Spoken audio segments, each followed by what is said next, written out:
News every 15 minutes, weather every 10, and sports twice an hour. Newstalk, KGVO, AM 1290 and 101.5 FM. You're listening to Montana Morning with Peter Christian.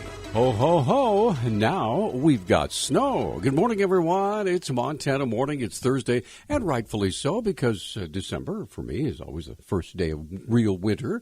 So December 1st, we have snow in western Montana. Little light snow falling right now. We have 28 degrees. There is a winter weather advisory, by the way, until 11 o'clock this morning because of slick roads.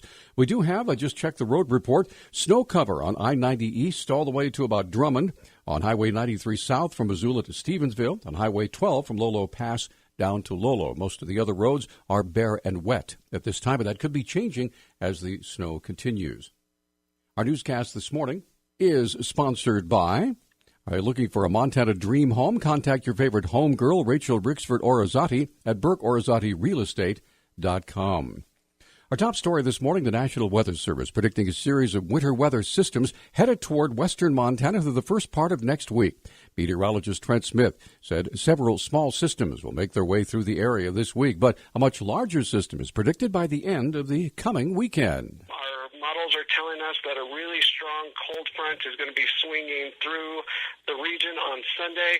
That's going to bring a copious amount of precipitation to the area. The mountains could see maybe over a foot of new snow. Smith said computer models are predicting a cold front with snow and frigid temperatures by early next week. It does look like a pretty strong Arctic is going to be coming down, and our temperatures are going to drop dramatically. Come Tuesday, we might struggle to even get out of the teens for highs right now. So a really cold air mass is forecasted to come in for the first part of next week. So it's going to be kind of a double whammy on that Sunday, Monday time frame with that strong cold front and then that Arctic air mass coming down. Smith said the valley floor could see anywhere from 3 to 6 inches of snow during the coming weather system. So be prepared. The light snow continues to fall right now.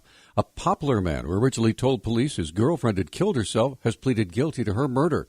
Devlin Red Eagle entered his plea Monday before District Judge Brian Morris in Great Falls. Fort Peck Tribe's criminal investigator Ken Trottier previously said the 23-year-old man had reported the shooting death of 25-year-old Roxanne Morissette in January as a suicide. Red Eagle was charged after investigators found nothing that supported the suicide claim. He has been held on $250,000 bail. Missoula police have identified suspects in the burglary of a Missoula medical marijuana dispensary that occurred back in October, but police work since then has linked the suspects to other crimes. Police Public Information Officer Travis Welsh explains how the business owner walked in as the crime was being committed. The property owner had been alerted to an alarm at his business, and when he responded himself, he interrupted 3 suspects who, in fact, were burglarizing his property. The 3 suspects jumped a fence and fled on foot. What officers discovered when they began investigating is that there were 2 vehicles left behind by these 3 suspects that were connected to another burglary that had taken place across town. The suspects, all under 18, now face a host of felony charges. Over the course of the past 5 or 6 weeks, investigators had identified 3 juvenile males who were involved in these 2 burglaries, and they have since been charged. 12 felonies related to both burglaries. That the case has been referred to youth court. And because they're juveniles, their names will not be released. Governor Steve Bullock has declared a natural resource emergency after aquatic invasive mussels were detected in Montana waters for the first time. The Independent Record reports a rapid response team will be developed in response to Bullock's executive order yesterday. The team is comprised of 3 agencies: the Montana Invasive Species Advisory Council, Department of Natural Resources and Conservation, and the Montana Department of Fish, Wildlife, and Parks. Bullock says the group will work to identify and contain mussel populations and prevent the introduction of the invasive species in other waterways. Planned Parenthood, City-County Relationship Violence Services, and Empowerment Montana have joined forces to offer what they call a more comprehensive sexuality education program specifically for 7th and 8th graders.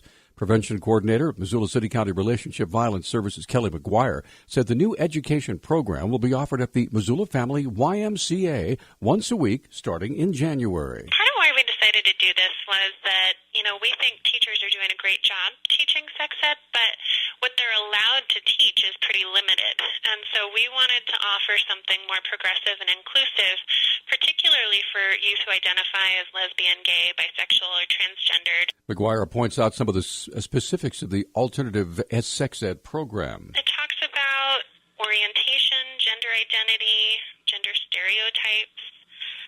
It has a lot about healthy relationships and consent, social media. And what I really like about it is that it really gets into our values about sexuality and what are students' values.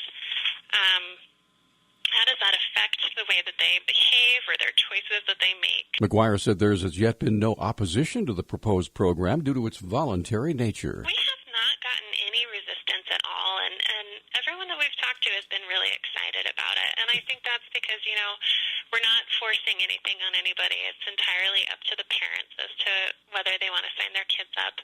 And all we're doing is providing more information for those kids. Get the information on our website at newstalkkgvo.com. The state of Montana, now one of 16 states, challenging yet another regulation change from the EPA. Attorney General's office spokesman Eric Sell says the legal challenge revolves around the definition of critical habitat. Montana filed a lawsuit against the U.S. Fish and Wildlife Services and the U.S. National Marine Fisheries Services over two newly adopted rules that expand the definition of critical habitat under the Endangered Species Act. What the new rules do is expand the definition to include any land that could potentially have the characteristics that are important to the preservation of a species. Sell says the definition is so vague it would give the federal government far too much power to step into activity on Montana's lands. It would really give these federal agencies the power to stop a multitude of activities, anywhere from grazing to building that could potentially damage habitat that is defined as critical to the preservation of a species by bureaucrats over in Washington. Attorney General Tim Fox said, quote, "I'm hopeful that the incoming administration will scrap these rules and instead respect the process used to create laws in this country rather than promulgate law by executive fiat." Our news talk time now is 6:12. News Talk, KGVO. Missoula's official weather station. Snow likely today with light accumulations possible. Daytime highs will be in the mid to upper 30s. Tonight, snow likely. Overnight lows in the 20s. Isolated flurries on Friday. I'm meteorologist Brooke Foster for KECI 13.